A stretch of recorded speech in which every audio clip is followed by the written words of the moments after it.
چھوٹا سا واقعہ بتا رہا ہوں. حارثہ اور سعدہ چھوٹا سا خاندان تھا, 3 بچے تھے. حارثہ کے بیٹوں میں ایک بیٹے کا نام ہے زید. نام یاد رکھیں, بہت امپورٹنٹ نام میں ذکر کر رہا ہوں. ایک ہی نام ایسا ہے جو قرآن میں آیا ہوا ہے, وہ زید. یہ حارثہ کے بیٹے زید ہے, بیوی سعدہ ہے. یہ حارثہ اور سعدہ 3 بچوں کے ماں باپ تھے, ہنسی خوشی زندگی گزار رہے تھے. سعدہ ایک دن اپنے بچوں کو لے کر اپنے مائکے جا رہی تھی. راستے میں ڈاکوؤں کا حملہ ہو گیا, مال سب چھین لیا قافلے کا. اور اتفاق ایسا کہ یہ 8 سال کے جو زید تھے ان کو بھی ڈاکوؤں نے چھین لیا. ایک ماں سے اس کا 8 سالہ بڑا بیٹا چھین لیا جائے تو ماں کی کیفیت کیا ہوتی. اس قدر درد میں تھی ماں. جان تو بچ گئی, 2 بچے بھی بچ گئے, لیکن بڑا بیٹا میرے ہاتھ سے چلا گیا. مارے مارے صحراؤں میں گھومتی تھی, پکارتی تھی میرا زید میرا زید میرا زید میرا زید. ڈاکوؤں نے زید کو کیا کیا, عکاظ کا ایک میلہ لگتا تھا اس وقت, یہ غلامی کا دور تھا, لوگ انسانوں کو پکڑتے اور بیچ دیتے تھے. وہاں لا کر کے انہوں نے زید کو بیچ دیا, غلام کی حیثیت سے بیچ دیا. آگے میں بتاتا ہوں. یہاں سعدہ کا حال بے حال تھا. واپس گھر آئی تو باپ اپنے شوہر سے کہا, اور شوہر کا حال تو ایسا تھا کہ وہ زید کو اپنے آنکھوں کا نور, اپنے آنکھوں کا سرور سمجھتا. اور اس قدر پیار و محبت والا باپ مارے مارے گھومتا رہا گلیوں میں. اور ان کا لکھا ہوا ایک اشعار کا منظوم ترانہ ہے جو اپنے بیٹے کی جدائی میں لکھا. اپنے تو اپنے دشمن بھی وہ ترانہ سنتے تو رو پڑتے تھے. ایک باپ کا درد اپنے بیٹے کی جدائی میں, بہت روتے تھے بہت. ماں بھی دن رات روتی, باپ بھی پہاڑوں پر چڑھ جاتے اور وہاں سے صدا لگاتے, اے آسمان اگر تو نے زید کو دیکھا ہے تو میرے حوالے کر دے. زمین کے چپے کہیں اگر زید میرا زندہ ہے تو مجھے وہاں تک لے چل. یہ اشعار میں گنگناتے تھے, روتے تھے. اور زید کا کیا ہوا, عکاظ کے میلے میں بیچ دیا گیا. خریدا کون, حکیم بن حزام, جو حضرت خدیجہ رضی اللہ تعالیٰ عنہ کے بھائی لگتے تھے. یہ لے کر کے آئے اور حضرت خدیجہ رضی اللہ تعالیٰ عنہ اس وقت مکہ میں اور حضور پاک صلی اللہ علیہ وسلم کے نکاح میں.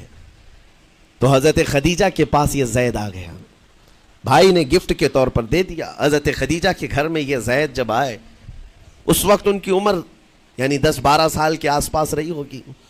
اور یہ ایسا لڑکا جو چھوٹی سی عمر کا, ادب اتنا تھا کہ ہر ایک کا ادب کرتا, بڑے اچھے خاندان سے تعلق رکھنے والا.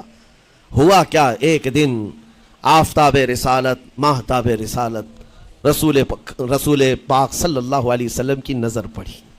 دیکھا اخلاق و کردار میں کامل بچہ ہے, اور ایک ہی نظر میں بھاگ گیا. پوچھا حضرت خدیجہ سے, کہا کہ یہ غلام عکاظ کے میلے میں بیچا گیا ہے. حضور نے فرمایا یہ میرے حوالے کر دو, میرے حوالے کر دو. حضور نے جس کو پسند کر لیا ہو, حضور نے جس پر نگاہ رکھی ہو. اب وہ زید خوشی خوشی حضور کے پاس آئے. نبی پاک صلی اللہ تعالیٰ علیہ وسلم ان کے اخلاق سے بڑے خوش تھے, اور اس کے بعد محبت بھی ایسی دی, ایسی شفقت دی کہ زید کو نہ باپ کی خبر تھی نہ ماں کی خبر تھی. جو کچھ تھا وہ رسول اللہ کے پاس تھا.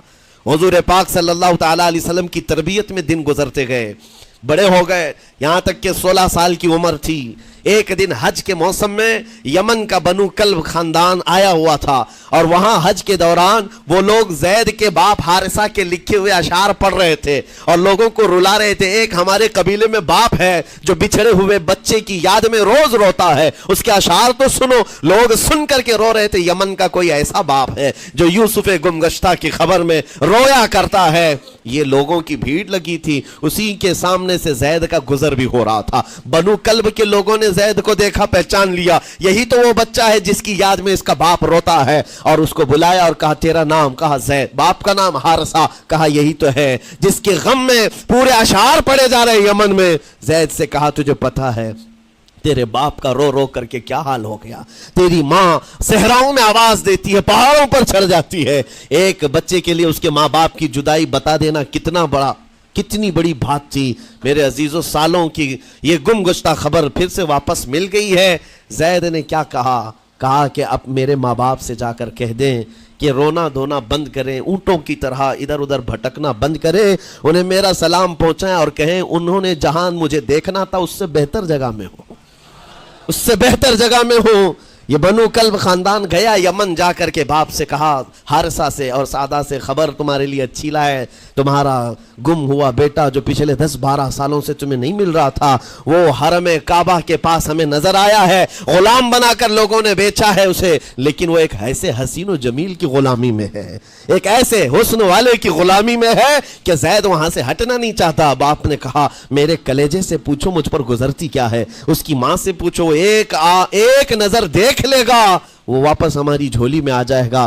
دوڑتے دوڑتے یمن سے گھنٹوں یعنی جو مہینوں کا سفر تھا دنوں میں طے کر کے پہنچے، مکہ آئے، جیسی آئے تو رسول پاک صلی اللہ علیہ وسلم کو ڈھونڈا، حضور پاک مل گئے تو دھاڑے مار مار کر باپ رونے لگا اور کہا کہ اے محمد صلی اللہ علیہ وسلم، ہم نے آپ کے متعلق سنا ہے یتیموں کے والی ہیں، آپ کا دل بہت بڑا ہے، مجھ باپ کے اوپر رحم کیجئے، برسوں سے اپنے بچے کے لیے ترس رہا ہے، میں اور میری بیوی تڑپتے ہیں، صحراؤں میں آواز دیتے ہیں۔ حضور نے پوچھا ہوا کیا ہے تمہارے ساتھ؟ کہا ہمارا بیٹا گم ہو گیا تھا، برسوں ہو گئے تھے، لیکن سنا ہے وہ یہاں رہتا ہے۔ حضور نے پوچھا کیا نام ہے اس کا؟ کہا زید اس کا نام ہے، میرا نام حارثہ ہے۔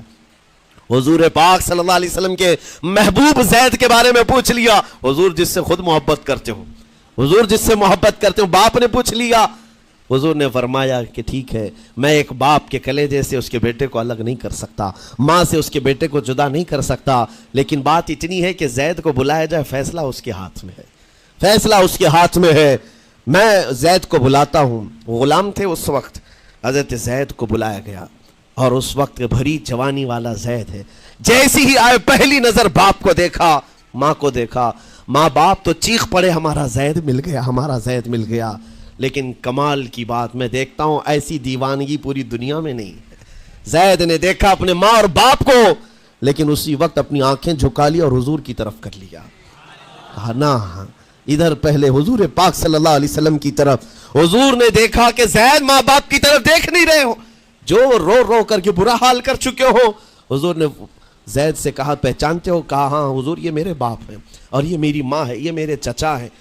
حضور نے فرمایا پھر ملتے کیوں نہیں ہو؟ کہا سرکار اگر اجازت ہو تو ملوں گا، برسوں کا بچھڑا ہوا جوان ہے، آپ اجازت دو تو میں ملوں گا۔ نبی پاک صلی اللہ علیہ وسلم نے فرمایا جاؤ تمہیں اجازت ہے۔ جیسی گئے اس منظر کو جو بیان کیا گیا ہے میرے عزیزوں، ہم پڑھتے ہیں تو آنکھیں بھیگ جاتی ہیں۔ ماں لپٹ کر کے اپنے بچے کو ہر جگہ چوم رہی ہو، باپ سینے سے لگا کر کے دھاڑے مار کر رو رہا ہو، پہلے تو غش کھا کر گر گیا تھا، پھر افاقہ ہوا، یہ دردناک منظر تھا۔ اس کے بعد زید بن حارثہ کو کیوں نہ تکلیف ہو، غم کیوں نہ ہو، ماں باپ بچھڑے ہوئے اتنے سالوں کے بعد دیکھنے کو ملے، دل پر کیا بیت رہی ہوگی۔ میری ماں وہی جو مجھے خشکیوں میں پالا کرتی، تریوں میں پالا کرتی، میرا باپ وہی جو خون پسینے کی کمائی سے مجھے کھلایا تھا، آج آ گیا ہے۔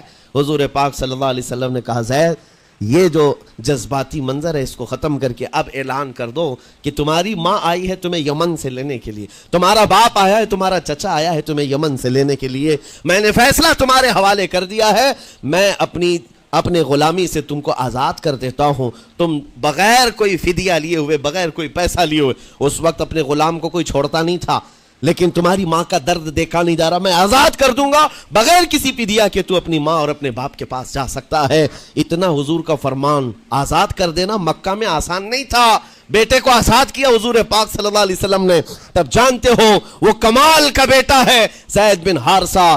اسی وقت اپنی ماں کو دیکھتے ہیں، باپ کو دیکھتے ہیں، چچا کو دیکھتے ہیں، اور اس کے بعد مکہ والے یہ منظر دیکھنے کے لیے جمع تھے، مخاطب ہو کر کے کہتے ہیں اے سارے مکہ والوں گواہ ہو جاؤ، میں اپنی